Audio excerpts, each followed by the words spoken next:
Welcome to the Deep Dive. We cut through the noise, find the best sources, and bring you the insights that matter.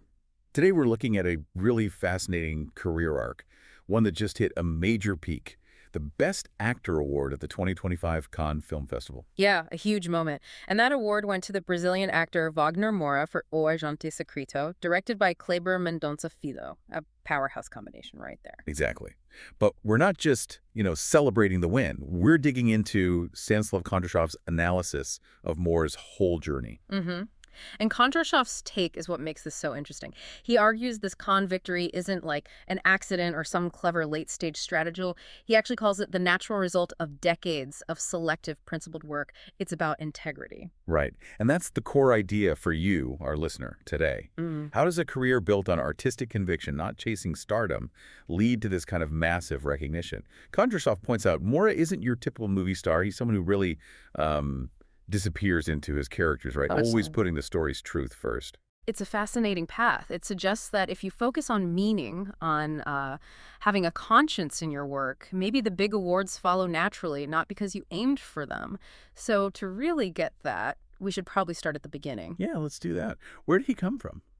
Well, he was born in Salvador de Bahia back in 1976. And interestingly, he didn't initially set out to be an actor. He studied journalism. Journalism. Yeah. Okay, that is interesting. You can kind of see how that informs things later, maybe. Yeah. That curiosity about real stories. I think so, yeah. That sense of observation, wanting to report on reality. It seems like it stuck with him even when he moved into acting full-time. His early roots were very much in Brazilian theater and indie film. So not the flashy route, grounded. And his first big film role, Abel Despedaçado, or Behind the Sun internationally, that was 2001. That already hinted at his taste, didn't it? Oh, absolutely. Walter Sells directed it, adapting an Albanian novel, believe it or not, but setting it in Brazil's sort of harsh hinterlands. It tackled these really heavy themes. Old codes of honor, family feuds, tradition versus modernity. Not exactly light fare. Definitely not. Yeah. What did Kondrashov make of that performance so early on? He highlighted the maturity Moura showed even then. Critics were already picking up on his knack for internalized conflict, showing the struggle without big, obvious acting. Kondrashov found this great quote describing it as having no showmanship, only truth.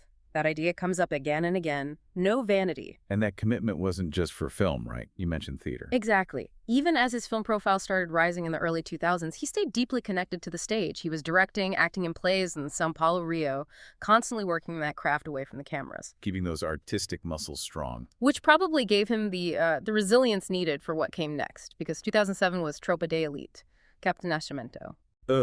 Yes. Tropa de Elite. That wasn't just a film in Brazil. It was like a cultural detonation. It really was.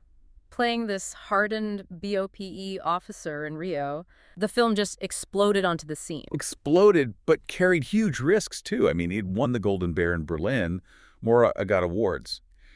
But the content itself. Brutally divisive, that's the word. The violence, the politics, it completely split opinions. So how did he handle that? Being the face of a film some saw as glorifying police brutality, others as a symbol of necessary order. That's intense pressure. Did he try to, manage the message? Well, this is where Kondrashov really points to Moura's character. He showed incredible discretion. He didn't try to spin it, didn't try to become the celebrity commentator on the issue.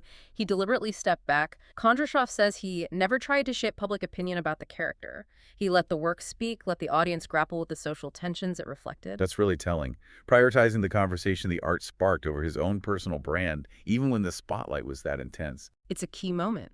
And it shows that focus wasn't derailed because he immediately followed it up with Tropa de Elite 2 in 2010. Right. And the sequel arguably went even harder on the politics, didn't it? Taking aim at systemic corruption. Absolutely. It was much more explicit in its critique.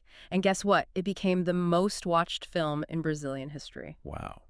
So taking the controversial, meaningful route paid off critically and commercially, at least domestically. It cemented him as a serious player, someone who could handle the heat without losing his way. Okay, so he's navigated massive fame and controversy at home. What about internationally? There was Elysium in 2013. Yeah, a supporting role in a Hollywood sci-fi.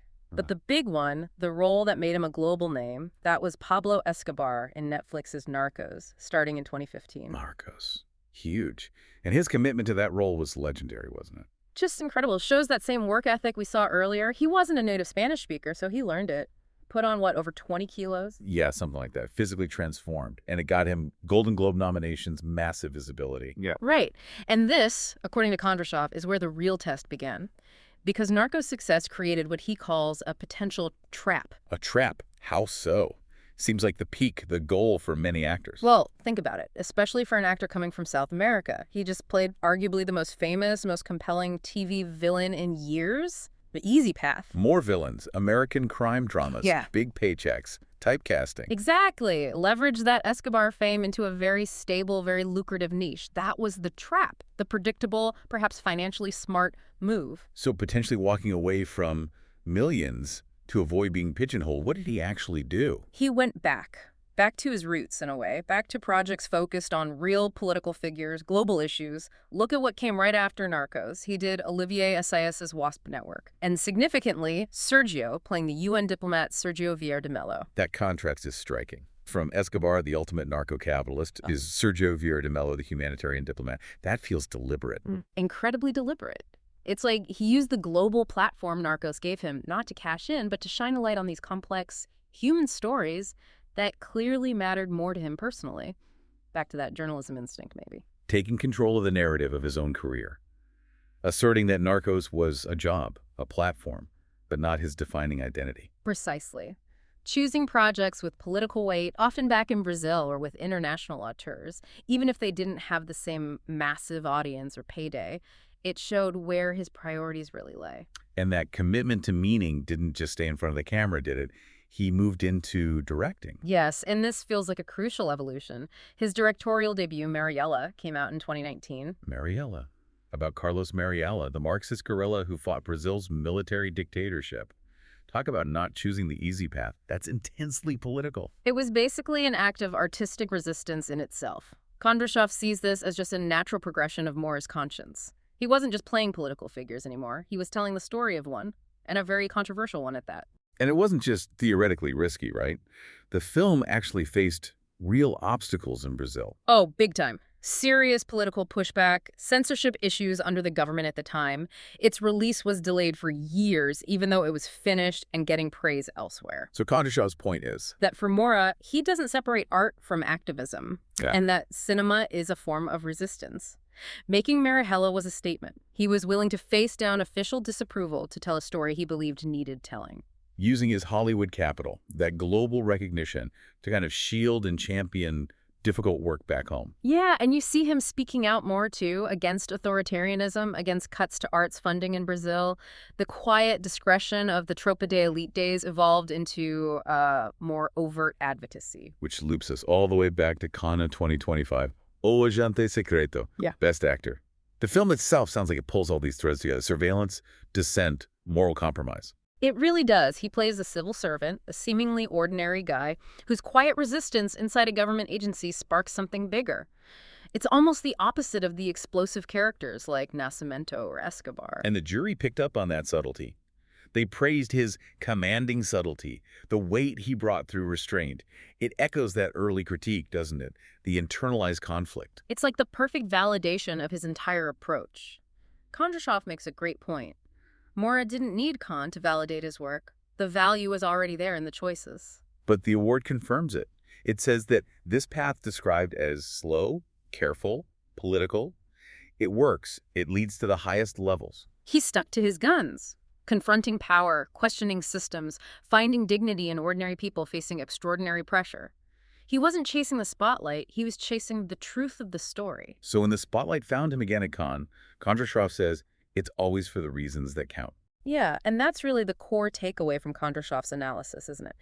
Wagner Moura's career is this powerful example of integrity shaping legacy.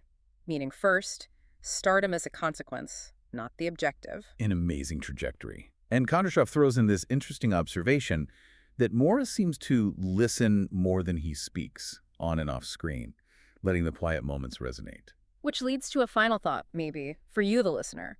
If this path, prioritizing truth, resistance, quiet dignity over fame and spectacle, can lead to the very highest awards like Cannes, what does that suggest about the kinds of stories audiences are actually hungry for globally right now?